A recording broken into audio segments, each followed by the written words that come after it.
الحمدللہ، استخارہ ایک قسم کی دعا ہے، اور یہ بات یاد رہے کہ امر بالمعروف اور نہی عن المنکر چھوڑ دینے سے بھی دعائیں قبول نہیں ہوتیں۔ امر بالمعروف یعنی بھلائیوں کا حکم دینا، اور نہی عن المنکر یعنی برائیوں سے روکنا، یہ ہر مسلمان کا فریضہ ہے۔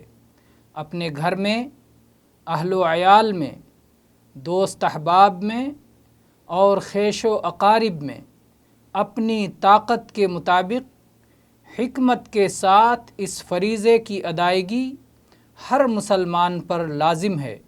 البتہ کسی برائی سے روکتے ہوئے اس بات کا خیال رکھنا ضروری ہے کہ اس سے روکنے کے نتیجے میں اس سے بڑی برائی نہ پیدا ہو جائے۔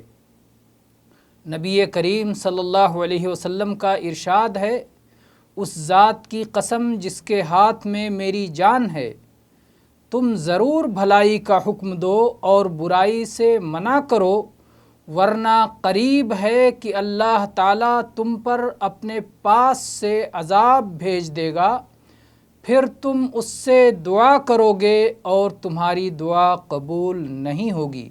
یہ امام احمد اور امام ترمذی نے روایت کیا ہے اور صحیح الجامع میں 7070 نمبر پر موجود ہے۔